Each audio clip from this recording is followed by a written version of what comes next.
Hello everyone, welcome to रोजगार समाचार। तो चलिए शुरू करते हैं आज के जॉब डिटेल्स के साथ। व्यूअर्स, आज हम बात करेंगे नीति आयोग के नए रिक्रूटमेंट के बारे में जो फ्रेशर्स और एक्सपीरियंस दोनों कैंडिडेट्स के लिए खुला है।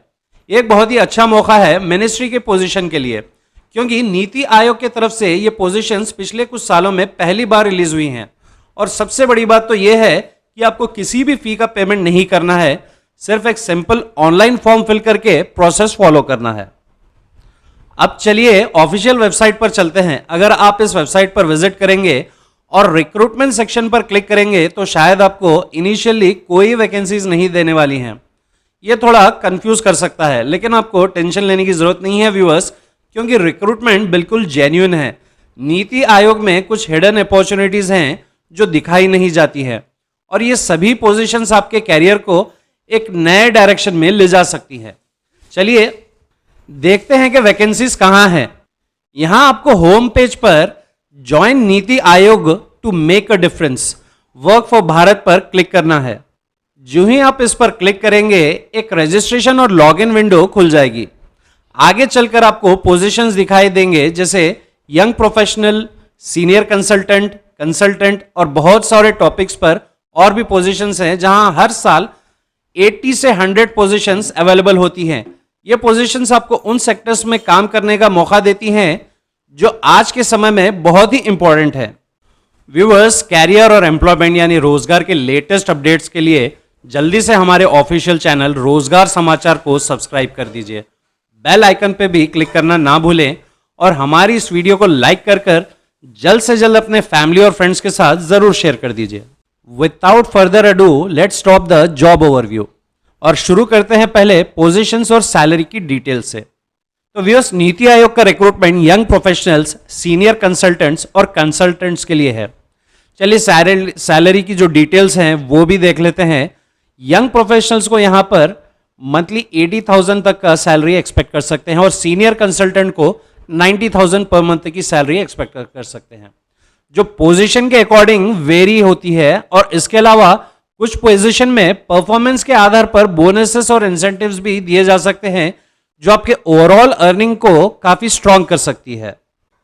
अगर आप agriculture, climate change, data analysis, industry, foreign investment, infrastructure, health planning, transport, tourism, urbanisation, women and child development और भी कई सेक्टर्स में अप्लाई कर रहे हैं तो आप एलिजिबल हैं। मिसाल के तौर पर अगर आप साइकोलॉजी या सोशल वर्क बैकग्राउंड से हैं तो आप वुमेन एंड चाइल्ड डेवलपमेंट या हेल्थ और प्लानिंग सेक्टर्स में अप्लाई कर सकते हैं। ये पोजीशंस आपको उन एरियाज में काम करने का मौका देती हैं जहां आप अपने स्किल्स और एक्सपर्टीज का इस्तेमाल कर सकते हैं। चलिए व्यूअर्स, जान लेते हैं अब एलिजिबिलिटी क्राइटेरिया के बारे में। अब एलिजिबिलिटी की बात करें तो इस किसी भी स्ट्रीम से मास्टर्स डिग्री वाले कैंडिडेट जैसे कि एमएससी, एमटेक, एमकॉम इत्यादि जैसे यंग प्रोफेशनल्स के लिए अप्लाई कर सकते हैं। कंसल्टेंट या सीनियर कंसल्टेंट पोजीशंस के लिए आपको थोड़ी स्पेशलाइज्ड क्वालिफिकेशंस चाहिए, लेकिन ज्यादातर masters degree holders most fields में एलिजिबल हैं। यह जरूरी है आपके पास रेलेवेंट एक्सपीरियंस और स्किल्स हो ताकि आप अपने रोल्स में सक्सेसफुल हो सकें। करें आपके पास एक्सेलेंट स्किल्स हो अप्लाई करने के लिए। शुरुआत में ये फेज 2 साल का होगा, इसके बाद 3 साल तक का एक्सटेंशन हो सकता है और 5 साल काम करने के बाद आप किसी भी मेजर गवर्नमेंट प्रोजेक्ट या फाउंडेशन में परमानेंट सर्विस सिक्योर कर सकते हैं। इससे ना सिर्फ आपका कैरियर स्टेबल होगा बल्कि आपको गवर्नमेंट की तरफ से रिकग्निशन भी मिलेगा। व्यूअर्स, सारी डिटेल्स जानने के लिए ये बहुत जरूरी है कि आप मेरा कंप्लीट वीडियो देखें, क्योंकि कमेंट्स में मुझे कई बार बहुत सिंपल क्वेश्चंस आते हैं जैसे कि एप्लीकेशन प्रोसेस कैसे है, एप्लीकेशन की डेट क्या है। तब की ये सारी डिटेल्स मैं ऑलरेडी वीडियो में दे चुका रहता हूं। चलिए फिर भी मेरा काम है आपको रिमाइंड कराना, और वीडियो में आगे बढ़ते हुए अब जान लेते हैं एप्लीकेशन प्रोसेस के बारे में। तो व्यूअर्स, अप्लाई करने के लिए आपको पूल पोर्टल पर रजिस्टर करना होगा जो आजकल खुला है। रजिस्ट्रेशन के बाद आपको अपनी प्रोफाइल कंप्लीट करनी होगी, जिसमें आपको अपनी क्वालिफिकेशंस 10 से लेकर मास्टर डिग्री लेवल तक का और कोई वॉलंटरी वर्क हो या इंटर्नशिप्स हो या और कोई प्रोजेक्ट्स पे आपने जिसमें काम किया हो, वो सारी डिटेल्स आपको देनी होगी। फिर सिंपली अपनी प्रोफाइल सबमिट कर दीजिए और एप्लीकेशन साल भर सबमिट किए जा सकते हैं व्यूअर्स। और नीति आयोग आपको अपनी एक्सपर्टीज के हिसाब से राइट सर्विसेज मैच करेगा।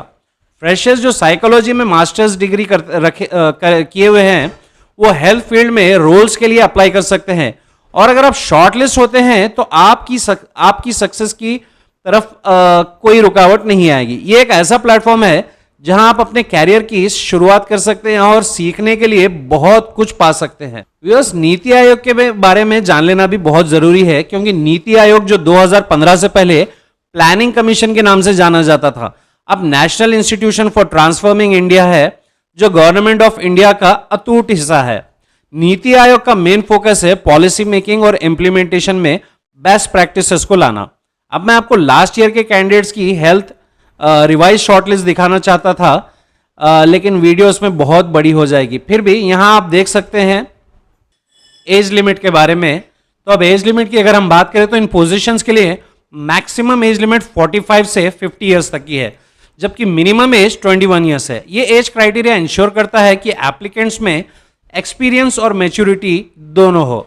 इससे यह भी होता है कि आप एक डाइवर्स ग्रुप से सेलेक्ट हो रहे हैं, जिससे ऑर्गेनाइजेशन को नई पर्सपेक्टिव मिलती है। यह पर्सपेक्टिव काफी जरूरी है, क्योंकि हर एक पोजीशन पर आपको डाइवर्स थॉट प्रोसेस के साथ काम करना होता है, जो कि नीति आयोग का कोर मंत्र है। व्यूअर्स, इतनी सारी डिटेल्स देखने के बाद भी फिर भी आपके मन में कुछ सवाल आ रहे होंगे, जैसे कि नीति आयोग की पोजीशंस के लिए एलिजिबिलिटी क्या है। तो यंग प्रोफेशनल के लिए किसी भी स्ट्रीम से मास्टर्स डिग्री रिक्वायर्ड है, जबकि कंसल्टेंट और सीनियर कंसल्टेंट के लिए स्पेशलाइज्ड क्वालिफिकेशंस चाहिए होती हैं।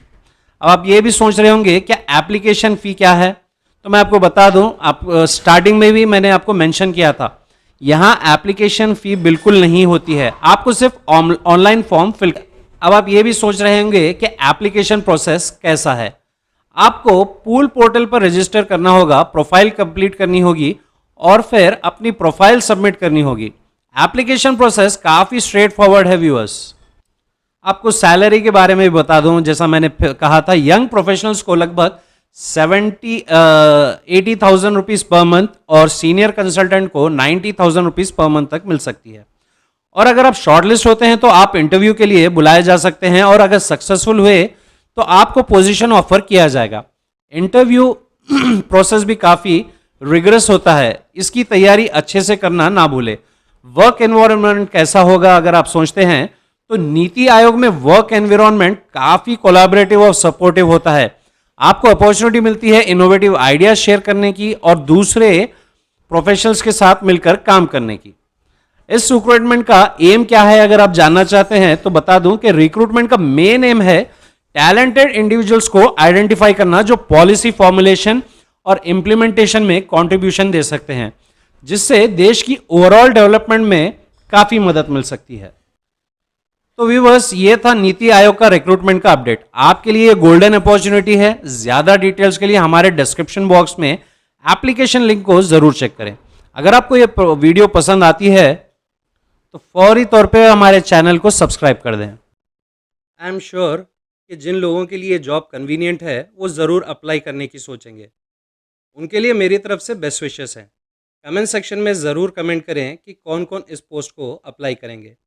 अगर आप मेरे चैनल पे नए हैं तो मेरे चैनल को लेटेस्ट जॉब अपडेट्स के लिए लाइक और सब्सक्राइब ज़रूर करें।